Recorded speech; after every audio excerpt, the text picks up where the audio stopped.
Welcome in everyone to GDT Live here on a Tuesday morning. We got Everett Silvertips play-by-play commentator Casey Bryant joining us. Had some fun doing some research on this one. We'll kind of get into it. He made an appearance on the John Oliver show, which was interesting. I absolutely loved learning about that and reading more about it. But without further ado, let's bring on Casey and let's get talking some Everett Silvertips hockey.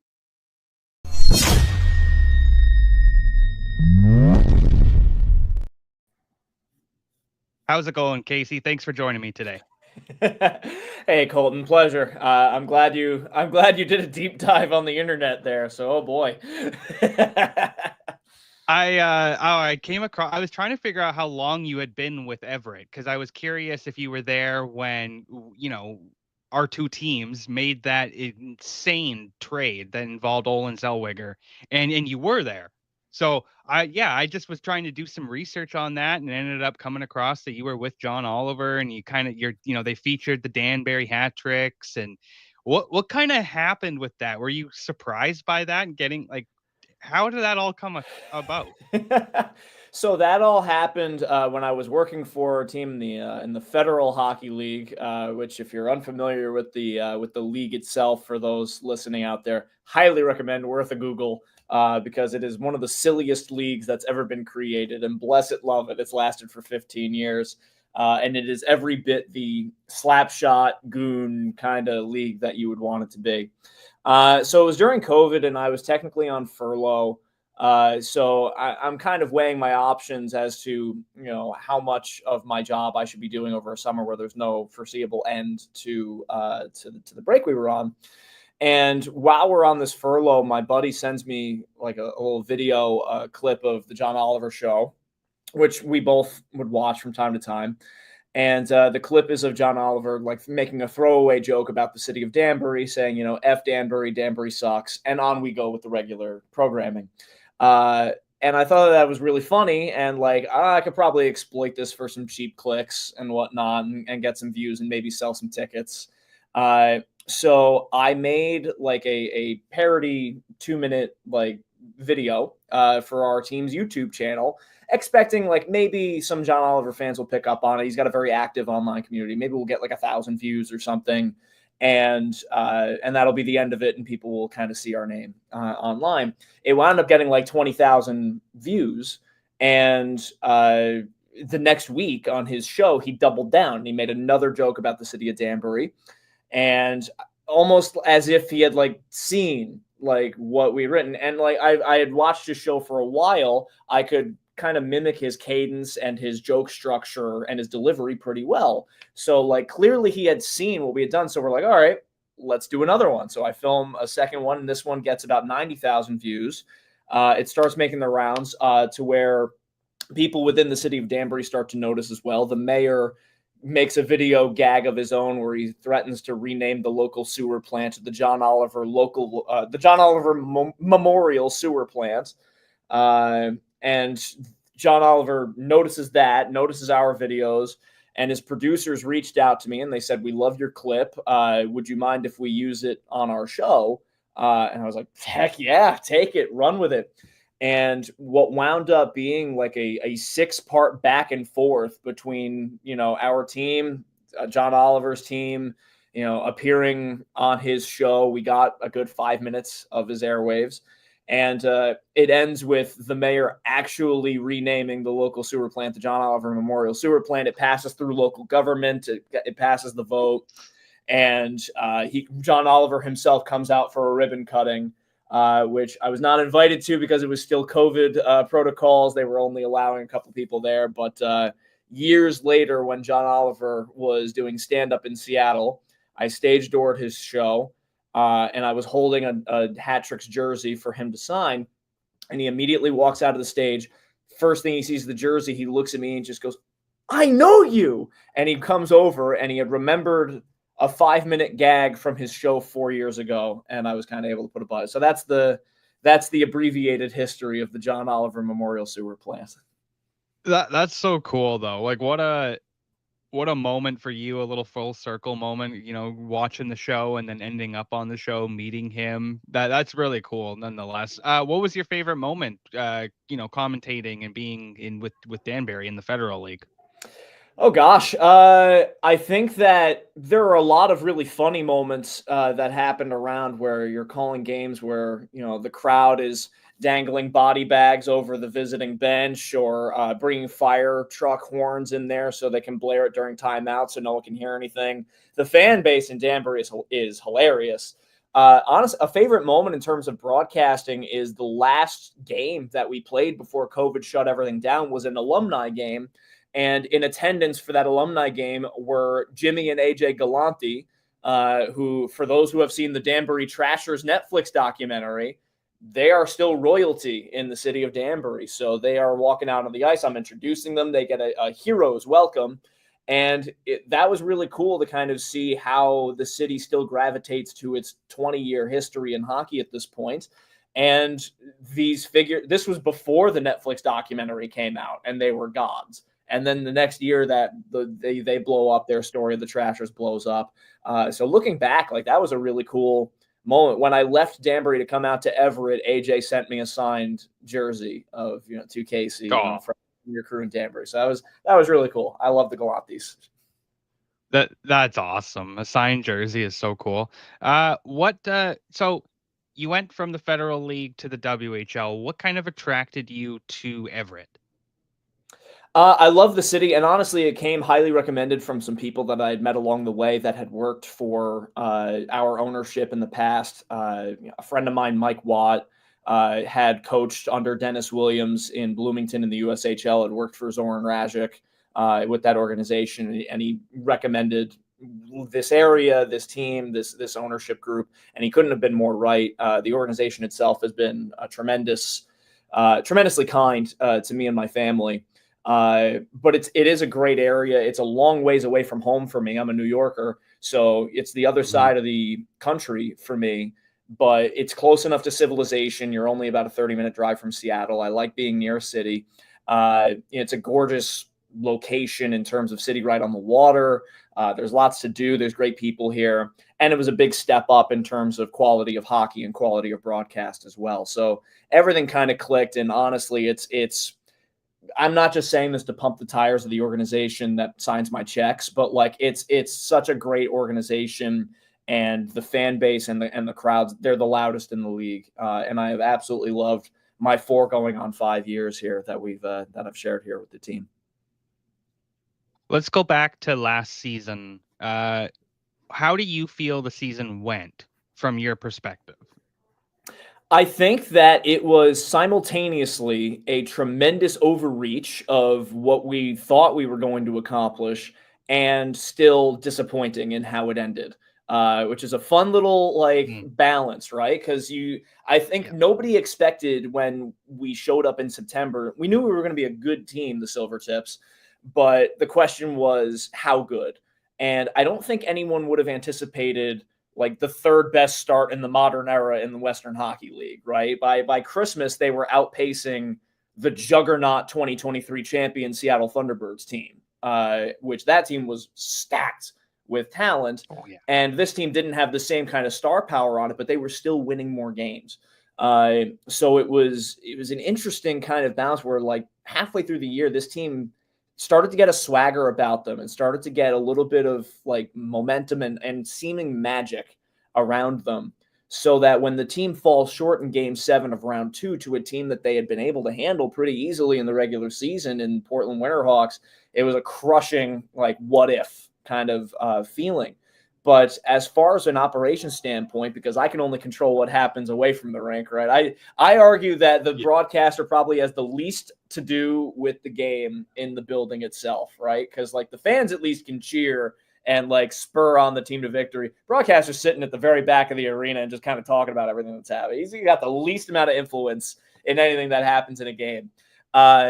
But from an operations standpoint, I thought it was a ton of fun. We were able to break a lot of new ground with what we were trying to do from a marketing standpoint, from a presentation standpoint, and it's only going to get better. And honestly, considering who the Silvertips have coming back next year, they're probably going to be pretty good on the ice too. So this is a really exciting period right now as we prep for what I consider to be a cup or bust really kind of year. It's that kind of expectation, I think. Oh, really? Okay. Okay. So that makes sense because a player we were going to talk about, which I'll just get to now, of course, is Landon Dupont and the expectation on him and how big of a year he can have this year. How do you feel? Because when I saw him play in the first time I saw him play when Everett came to Kamloops, I was blown away. Like you're talking about a kid who's like 15 years old and doesn't even look 15 out there. And I've said this multiple times on this show, but like I watched him as a 15-year-old take a 6'1" defenseman and shove him with one hand out of his way while trying to control a puck. Like it's generational athlete right there. What have you seen from Dupont from your perspective? The first thing that you notice about him really was in that first game or two. Honestly, you could extend that to like the first month he was in the league. He got the crap beat out of him. Like guys wanted to take a run and see, okay, can the 15-year-old handle the lumber? And he did. Every time he got hit, where there were the kind of ferocious hits where any other 15-year-old you'd be, ugh, is he going to get back up from that? Pops back up and keeps skating. He is such a strong kid for someone that isn't a gargantuan size. He's just very sturdy, very shifty. So it's very hard to get him in a spot where you're compromising him physically.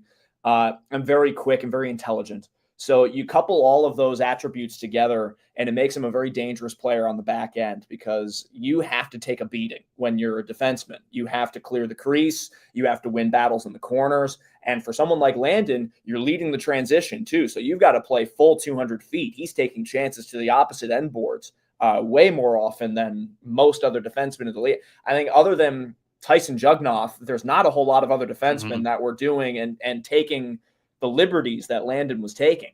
Um, so for him to couple all of that together, he's an incredibly intelligent, talented player. And there were very rarely passes that weren't on his teammates' tape.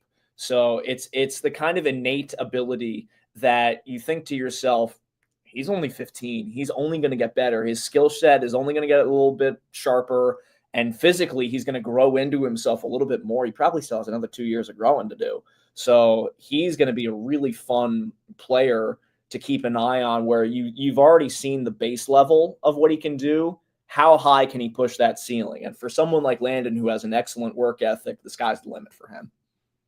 Yeah, absolutely. And I think that, just what we saw last season was just like a very small sample size of what he is capable of doing, right? Like I've had conversations with people where we've talked about, 70 to 90 points in a season, if not more. So we'll see what Landon can kind of do here over the next couple seasons. But another player I wanted to talk about, and a player that we're eventually going to have on our show here, but Carter Bear. I mean, you're talking about 40 goals, 80 points, a bit of an injury that kind of sidelined him there, obviously. But what did you see out of Carter Bear this year? Carter is a workhorse.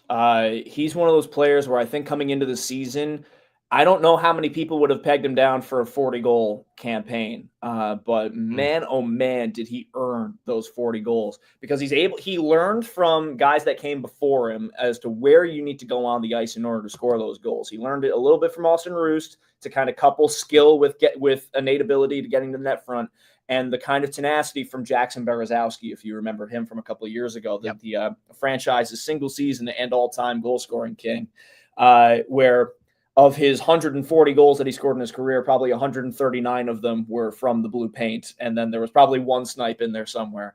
But Carter Bear is really great net front, has terrific hands and a great compete level where he's able to win battles along the boards. He forces a lot of turnovers on the forecheck. The kid works, and I think that's why he's going to fit in so well in Detroit. He's a very Steve Yzerman kind of player where, Mm, he's not going to have the upper echelon skill that innately comes with like Kirill Kaprizov or Nikita Kucherov. He's not going to blow you away with his hands. What he's going to do is he's going to outwork you. And like, there's a lot of guys that have experienced success, like Brandon Hagel, even Braden Point to a degree. Like, there's a lot of guys where like they will simply outwork you.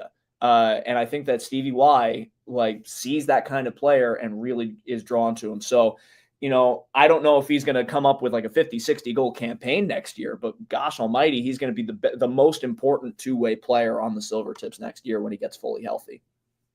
Absolutely, he is. And, he's a very Detroit Red Wings style player, like you alluded to. Like, Yep. I think a lot about a player that they selected a couple years ago in Nate Danielson. And there's just there's some comparisons made between the two for sure.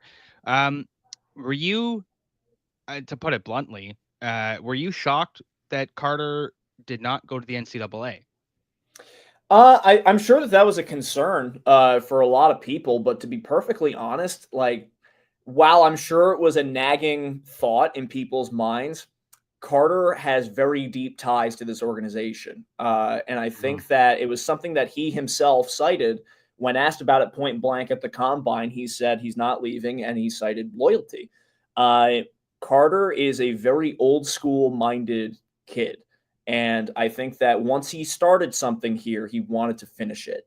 And he wants a ring on his finger like by the end of the 25-26 season. And he's like just enough of a psychopath to will himself to get there. You got to have Yeah. that guy that's a little bit like mean in getting to win. Like that's why the Kachucks win. That's why the Panthers win. Like that's why Yeah. Sidney Crosby wins. You have this kind of innate otherworldly compete level within you, and Carter Bear's got it. So I think that you have a group in Everett where barring one guy who was already going to go pro anyway, and Eric Jameson, who committed to University of Denver for his 20-year-old season, there's nobody else that's leaving prematurely from the team to go to college. And I think that that's because this group didn't ever really consider it. They wanted to stick here. They wanted to win. They see the value and the merit of sticking with this organization and seeing it through and developing because they do a great job of developing 19 and 20-year-olds here in Everett as well. Yeah, absolutely they do. And just kind of going back to last season for a quick second. So we talked about Austin Roost coming back and how big that was for Everett. I've had this conversation with a few people around the league. Were you surprised Everett didn't kind of load up at the trade deadline to try to go all in this year? Or was it more of, okay, if we can get Austin Roost back and have that chemistry again, we don't need to go out and, trade the future away to try and get somebody?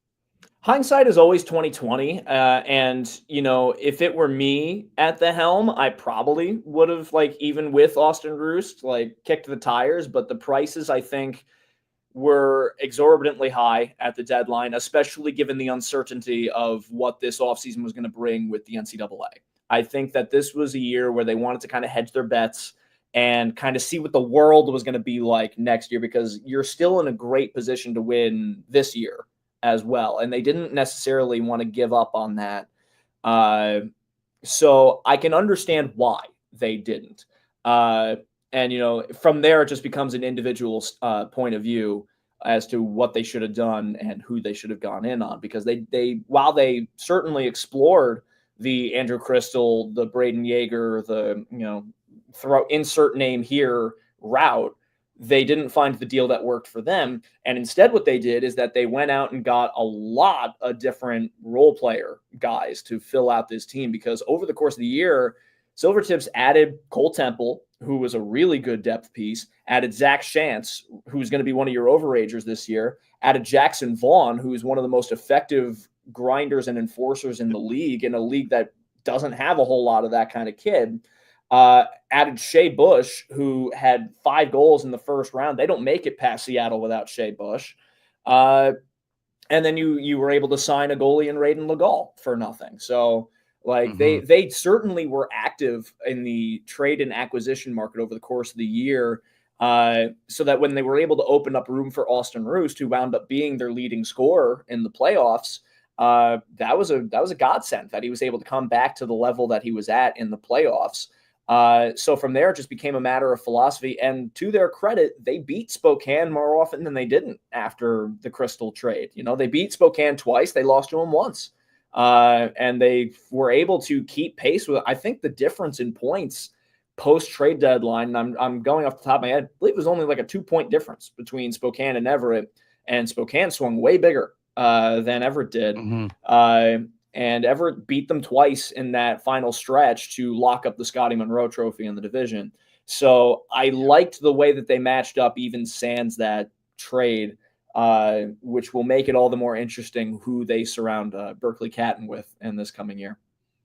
Yeah, absolutely. I'm intrigued to see what Spokane kind of does in that realm. But sticking on with the Silvertips, of course, Shea Bush was a guy that I actually had noted down. So didn't put up a lot of points throughout the regular season, but then like you said, 5 goals in that first round, had I forget how many points he had in the playoffs, but talk about a guy who is able to come out of his shell in games that matter most. And another player, of course, who, I mean, he fits that Florida Panthers style. He's gritty. He's got that bottom six kind of flavor to him.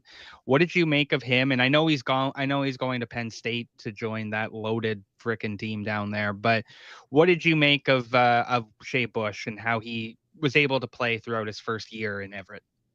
Shea is first off, when you see his shot like from a distance, boy is it heavy. Like it's a pro's shot where like that first time that he released a wrister, you're like, oh, that's legit. Like that's a good shot. The difference is that he started to learn like you need to get it off a lot quicker in the WHL compared to where he was in the BCHL.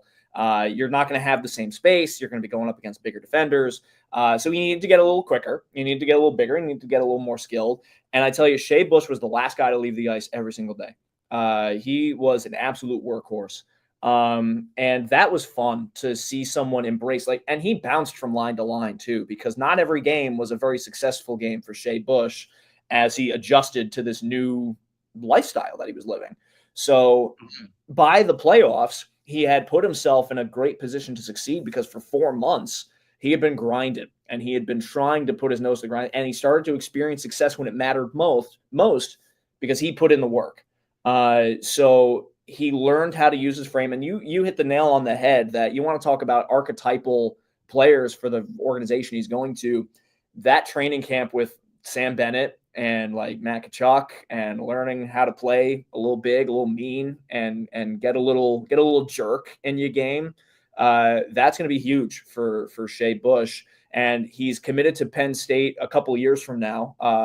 As far as we know, he's attending camp and he's coming back to the Everett Silvertips, barring a unforeseen last second move on Penn State's part, but we're fully expecting him to be back in Everett next season and developing even more. And he's committed to this city and this organization. He's expressed a great love of his time here, and you've already seen what he's able to do. That was why heading into the NHL draft, it was so much fun, because you never knew. Like, someone could have taken a chance on him third, fourth round, as Florida did. Someone could have gotten a real sleeper in the sixth, seventh round, because he really was kind of an unknown entity, given how his season played out from regular season to playoff. So he's going to be a real fun one to watch if he can maintain that same kind of nasty over the course of 68 games.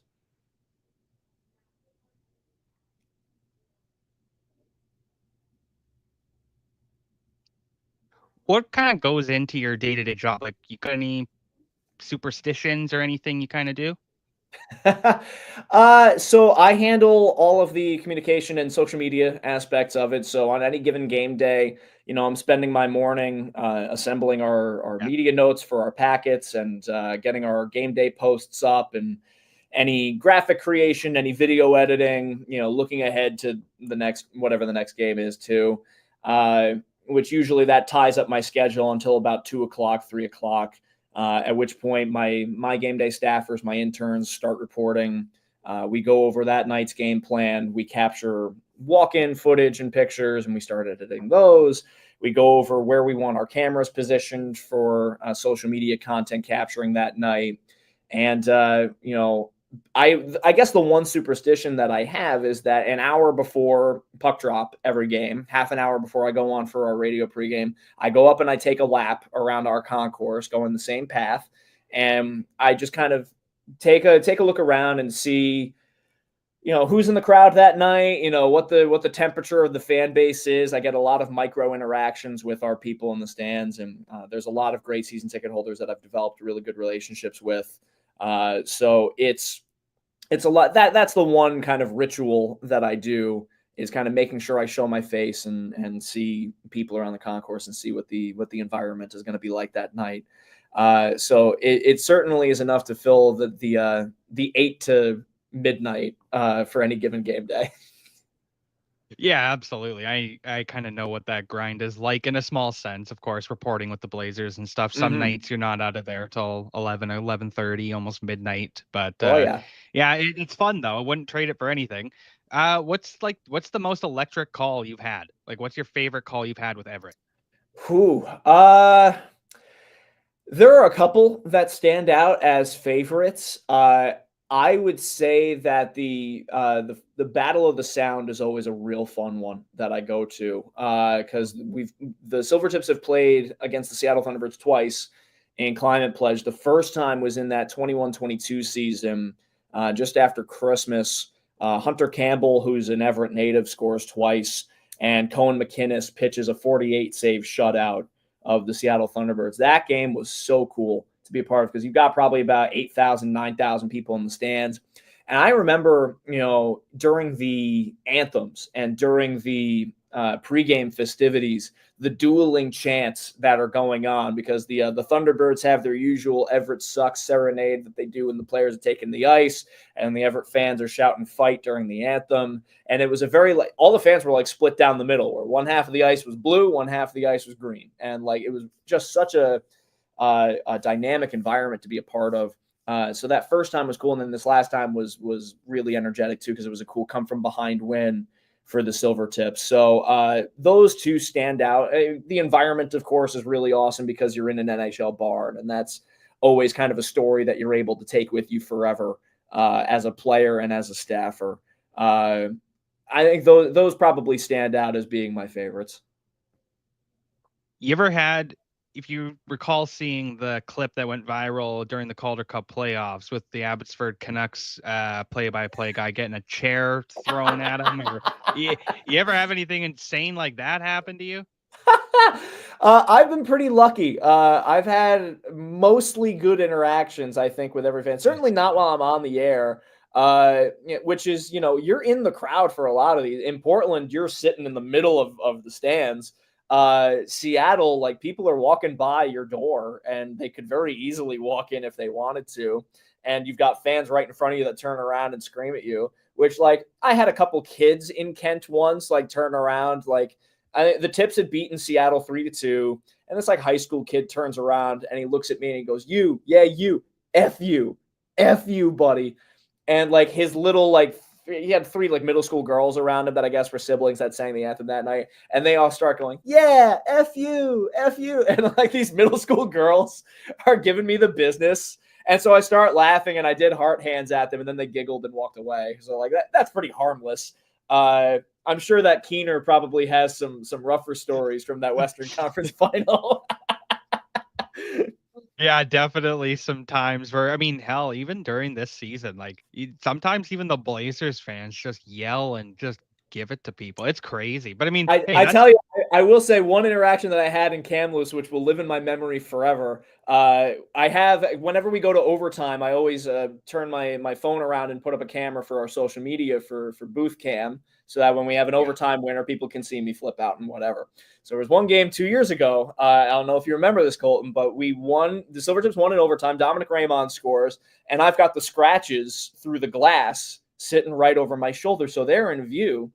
And Oh, I'm given the call. I'm like, Dominic Raymond wins it in overtime. And I learned later it's Fraser Minton looks right into the camera and goes, just thumbs down, looking right into the lens. And it was so funny. I didn't learn until years later that it was Minton. So now I can say that an NHLer has given me a thumbs down on the air before. that's incredible. Yeah, Fraser was the best here. He is such a personal guy, and oh, that's awesome. That something he would 100% do. That's amazing.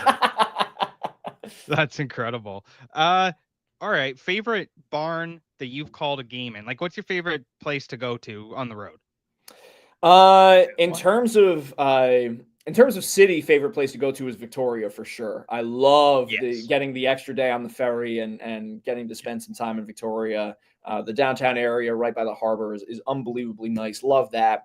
As far as barns that I'm excited to go into, uh, I love the environment of Kent, where like the rivalry gets hyped up, but their booth is just so far out of the way that I can't, in good conscience, say that as being a favorite to go to.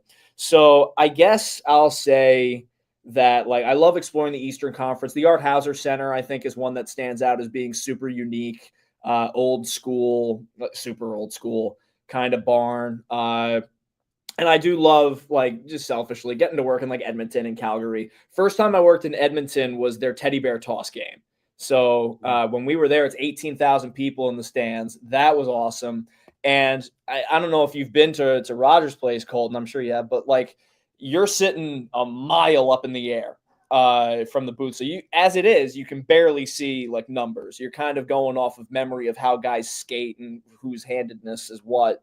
And Edmonton that day was wearing their like teddy bear print jerseys, from their jersey to their pants to their socks and everything. So you, and their numbers were dark on those numbers, so you can't see jack on their jerseys. So I have a video of me in the booth, like looking down from God's perch himself up in top, looking down at these dots where you can't see numbers and they're camouflaged, and I'm just cackling to myself, like, "Oh boy, I'm screwed this game. I can't see who's who."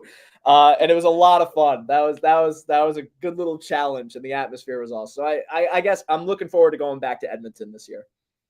Oh, that's awesome. I actually haven't been to Rogers Place yet, but I've seen a lot of guys like photos from the booth there, and it's like, yeah, like you said, it's like you're on God's perch. You're just way the hell up there looking down. I couldn't imagine.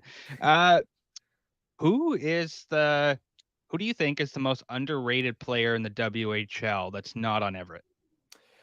Ooh, good question. I'll say last year, the guy that I would have loved to have on the Everett Silvertips if they were able to, if they were in that position, Kyle Chizowski was such a good player, and just such a great leader. Where he killed Everett every single time they played. And that was true for 4 years, 5 years, however long he was in the league. So I thought that like for a guy like him to get 100 points like last season, that was an incredibly unsung effort on his part, considering the archetype player. I think that Kyle Chizowski would be the first one to tell you that he's not a 100 point guy. He's not an incredibly skilled player. But we talk a couple times now about guys that will themselves to success. And like Kyle, I think in game 7, Kyle Chizowski must have played 30 minutes, if not more. Like that's a guy that wills his team to victory and wills himself to success. Uh, he's the first one that jumps to my mind when you talk about like guys that probably like for the WHL, uh, like he's the quintessential WHL leader. Where like he probably won't crack the NHL, but gosh almighty, was he an unbelievable junior player. Absolutely. I mean, even the times I saw him play, like you always knew that he was gonna be like he was gonna do something that night. You always knew that with him, and he was a Kamloops killer as well. Like Mm-hmm. he has family here, so he'd always just perform really well here. I love that pick. That is fantastic. We got a comment here in the chat from Big Willie Styles. He wants to know what your favorite NHL arena is. Favorite NHL arena. So I've been to a bunch at this point, and I don't mean this to be biased as a New Yorker, but I tell you there is no concourse that is better than Madison Square Garden, because Madison Square Mhm. Garden is a museum around their concourse of all the different, not just hockey moments, but sport and world moments that have happened there. There have been, presidential events that have happened there. There have been WrestleManias. There's been NBA stuff. There's been NHL stuff. There's been tennis stuff. There's been rock concerts. There's so much has flowed through there, and so many people have flowed through there. Where like Elvis Presley, JFK, Wayne Gretzky, they've all come through Madison Square Garden. It's I think that that's something that's really unique about that, and they do such a great job of not only putting out these homages to their history, but also it's a big concourse with a lot of food options too, which is a big part of it as well. I haven't been to Belmont for the Islanders yet, but I've heard that arena is great. Like the other places that I would expect to be like museum type environments, Boston, Toronto, like they're really cramped and there's not a ton there. So I'm gonna look at my map and I'm gonna cheat and I'm gonna see what other arenas I've been to that I love. T-Mobile in Vegas was fun. I don't know if I put it as an all-time great, but it's fun.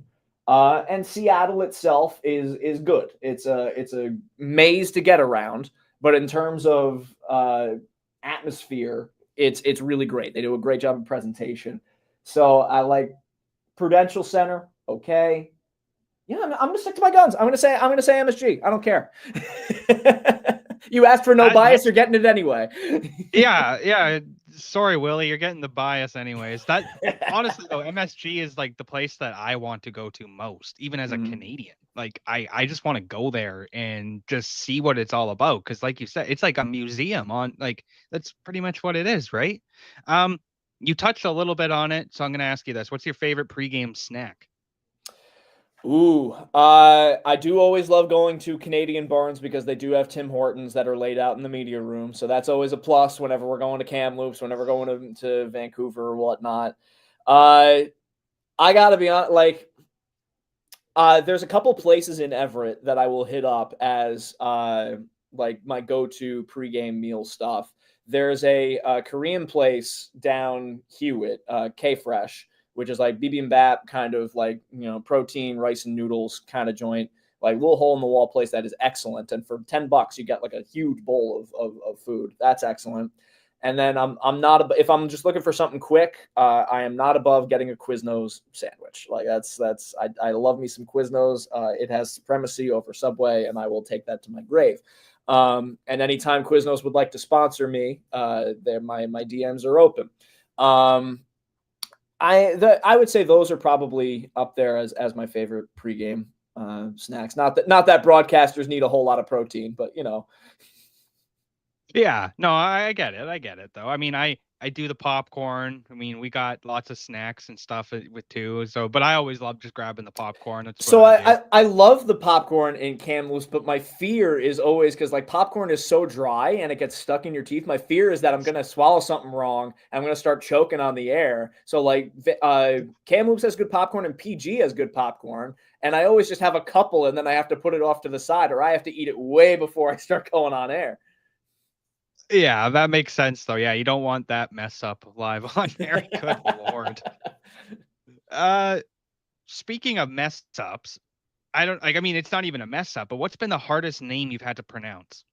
Ooh, that's a good question. I to this day I don't understand why I'm dyslexic when it comes to this name, but Vitsahaysky. I kept Oh yeah. going back and forth on whether it was Zitvahaysky or Vitzahaysky, and just like they both sounded right to me, and I kept for whatever reason having to check down on my sheet and seeing which it was. I don't understand why I had so much trouble. Because there are a lot longer names in the league that I have had no problem with whatsoever. I remember when I was working in the Eastern Hockey League back in Brewster, New York, with the New York Apple Corps. They were playing the Wilkes-Barre Scranton Knights, and they had a kid whose last name was Ula Del Hajamed. It was like written in like Times New Roman size 8 font on the back of his nameplate, like to get it all to fit. Zach Uladel Hajamed was the kid's name. He will forever be the longest name that I have ever had to work. But for whatever reason, I could never get Zahaski right. That's interesting, but it makes sense. Even I couldn't get his name right for a bit. He would tell me what his name is. I don't understand Uh, it. I it never registered in my brain. I guess. yeah, no, I get that. It happens sometimes. How does you've touched on Everett's fan base and stuff, but how do they compare to other fan bases? Like when you go to other barns and you kind of see their fan bases, what makes Everett stand out? The fun thing about Everett is that they are always making noise, regardless of situation and whatnot. So they're loud from the moment the puck drops to the moment the game ends, and there are different waves throughout, of course, given the ebbs and flows of sports. But they're also like, regardless of situation, score, strength, like they're always making noise and always getting loud, which I think is an element that isn't always there. And it's funny when you go to the Canadian barns, you'd be hard pressed to say any of these Canadian cities don't care as much as the American ones do. But the Canadians, I've noticed, kind of sit back and watch the game. They don't necessarily need a bunch of entertainment going on the scoreboard, and they aren't necessarily going nuts in the middle of the second period, in the middle of a penalty kill, down to nothing. Like, whereas Everett, they always kind of are, and in some of the American markets, they are. Um, the best way I had it explained to me by a native Canadian was that Americans, when it comes to hockey, especially minor league hockey, are sold entertainment, whereas Canadian fans are sold hockey. And I think that's kind of the difference, where the Canadian fans are a little more reactionary. So I guess just the Everett fan base is loud from beginning to end, and they're there to have a great rowdy time. And I think that they do it better than pretty much every other American market. I'll catch whatever flack I need to catch from Kent fans or Portland fans or Kamloops fans that say I'm wrong, but that is simply what I have observed from the top of the arena. Well, you've got the best seat in the house, right? Like that's why I ask you this. Like I ask every broadcaster we've had on, and just like anybody, like I know that bias is obviously going to be part of it, but like it's just I want to know what makes that arena and that city a hockey town, what makes it fun. Um, yeah, a question from the chat that actually just wow, Willie took that right out of my mouth. Who's got the best broadcasting booth for in the WHL? Like you were just explaining that like in some arenas fans can like walk behind you, etc. Yeah, And in Kamloops, that's not you're not able to do that, right? Like the only people that can walk back there are people like myself or people that are credentialed. right. Well, who's got the best broadcast booth? Kamloops's vantage point is good. My one pet peeve is that you've got a very narrow desk space in front of you, and it's at a slant in the booth. Yeah. So if I wanted to rest my water bottle down, I can't. Like it'll go tumbling down to the floor. So if ever I want a sip of water or keep a snack, keep that cup of popcorn next to me, it's gonna go spilling onto the floor, and I got to keep bending down and getting it. And I drink a lot of water during the broadcast because we're talking a long time. As far as vantage points go, though, Kamloops is pretty good because you're high, you're over center ice. Spokane is good. You're high up, you're over center, but you're kind of it's a maze to get there. It's a long walk. I would say, like, other than Everett, which has a direct elevator to get to your booth, like you don't have to go up any stairs if you don't want to, and you're at center ice. Moose Jaws is very good. Moose Okay. Jaw, you have an elevator directly up to center ice where your booth is. You've got a good vantage point. You can see the whole thing. You're not having to fight through any fans or any camera people because there are other broadcast locations where, like in Kelowna, where you're fighting through a screen because you can't see anything at the left side of the ice because you've got a camera operator right in front of you. So to see the action, you're doing this the whole game. That happened. Vancouver, if you want to see like penalty time on the scoreboard, you have to be sitting. But if you want to see what's happening in the left corner, you have to be standing. So the whole time you're kind of doing a little oompah for the whole game, trying to find what's happening in each spot. So I've got my critiques of each booth, but I would say the non-Everett best booth is probably Moose Jaw. That's a good answer. And I can only imagine like the bobbing and weaving that you'd have to do in Vancouver. Oh my God. I've had worse, man. Like when I was in Brewster, the only way to get to the booth was on top of the scorers table, which was in between the benches and penalty boxes. It was like this community rink. So like if you're getting to the booth, you're climbing through the players, and then they can all hear everything that you're saying from in between. I've called games in the Wayne Ice Vault in New Jersey where you're on a wooden staircase fire escape in the corner behind one of the nets. So like I've seen it all. There's been worse, trust me. Oh, that's awesome. Another question from Willie here, as we kind of wind down our time with you. But which one has the best goal horn or goal celebration? At this point, you should just have Willie on as a co-host. He's got a lot of questions. Good for Honestly, him. he's got great questions. Best goal horn, best goal celebration. Whew. I like that's a good one. I like Spokane. I think Spokane's got a fun sound. Uh, as much as I like ACDC, uh, I if I have to see her TNT one more time, I'm gonna puke. So take that, Portland. Um, yeah, those I think those, and I do like. I think Calgary still uses shout, right? They still use Mhm. maybe the Iverly brothers or whatever it is. Yeah, those are probably the ones that stand out immediately. To be honest, I don't hear a lot of. My least favorite one is Regina. I hate Regina's horn. That's so annoying. Sorry, Dante. Oh, sorry, Regina fans. Okay. Favorite Everett jersey that you have seen?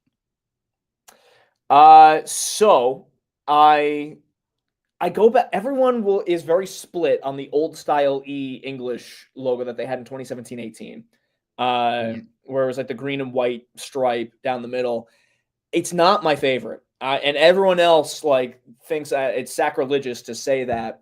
Uh, I gotta be honest. I really like the alternate that they used last year for that December game, the black one, and I'm not just saying that because of recency bias, but like it's pretty darn good. And like I've got it over there in the corner of my office hanging up where Oh, it's, the black jersey with the green trim. I think it's really sharp. So a little yeah. shameless plug of what they've got going on recently.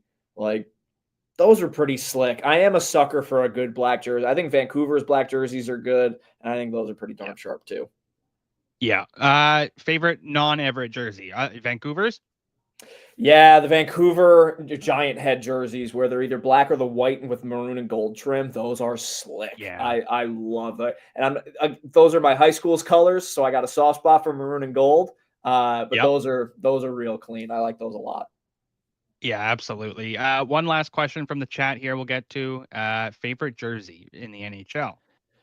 Favorite NHL jersey.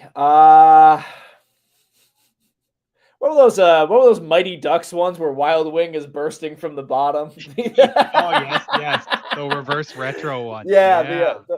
those are fun. I own one. I own a Paul Correa one of those where it's so goofy, it's fun. Um, In a serious answer of like what the best original jerseys like, it's very hard to beat the red and blue Montreal Canadiens. Those are yeah. timeless. Those are classic. I do like the green Minnesota Wild ones. Those have grown on me a lot with the cream accenting and Hmm. their head logo. Those have grown on me quite a bit. I like those as primary jerseys, and I've generally grown accustomed to green now. It's invaded my wardrobe way more than it did growing up, where every team I liked was blue. So I can only imagine. One last one for me, Casey, and that's I've been trying to gauge everybody's thoughts on this throughout the CHL, really, whenever we have somebody on. But your thoughts on the NCAA and CHL transition that players can now do? I think it is for the best, where you're opening up options for players that otherwise wouldn't have them. I think the two overagers that the Silvertips had last year, where Bo Courtney, who started the year in Everett and ended it in Kamloops, uh, sweated for a lot of that like 19-year-old season because he's like, when I'm done next year, where am I going to go? What am I going to do? Because he didn't want to go to Canada, uh, but he wanted to keep playing.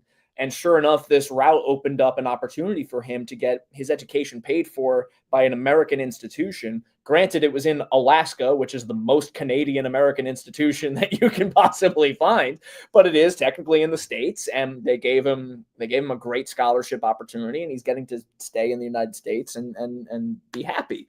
Dominic Raymond, too, who is a Czech Mhm. import, rather than having to wait out, is that pro deal going to come this year? Am I ready for the pros? And he's a European. Again, he might not want to go to Canada and learn another new country. Uh, and he doesn't want to go back to Europe because he doesn't want to give up on his NHL dream. So now he gets to buy a little bit more time, and he gets to go to Bowling Green, which is a good Division I school, with a coach that he's familiar with, and Dennis Williams, and he gets to grow and Yep. develop. And hopefully, maybe after his sophomore junior year, he'll start getting more AHL looks, and he can stay in the country and be a pro.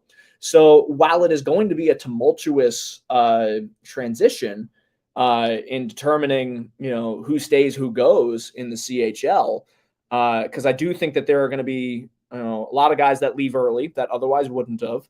But I also think there's going to be a lot of guys that wind up coming back, because I do think that there is going to be my bold prediction is that you're going to get a lot of 18, 19-year-olds that leave, realize that it ain't all it's cracked up to be, or they're not playing the role they want, and they come back. And that happened with Tyson Jugnoff. It happened with Alex Weiermeyer.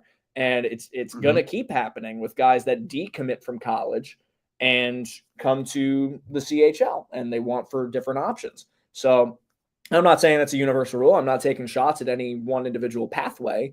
It's just that you're going to have a combination of column A, guys that think they're ready but aren't, and guys that are going through that transition people, and they're unsure what they want. It is for the best, though, and I do think that the next 2 years are going to be very much so trial and error, and it's just going to be I wouldn't want to be a GM. I'll put a button on it that way. I wouldn't want to be a GM right now. Certainly not. Certainly not. Hey, Casey, you're the best, man. Thank you so much for doing this. It was a fantastic chat, and I'm looking forward to seeing you when you roll through Kamloops. Colton, my pleasure. Thank you very much. Awesome, man. Take care. Thanks.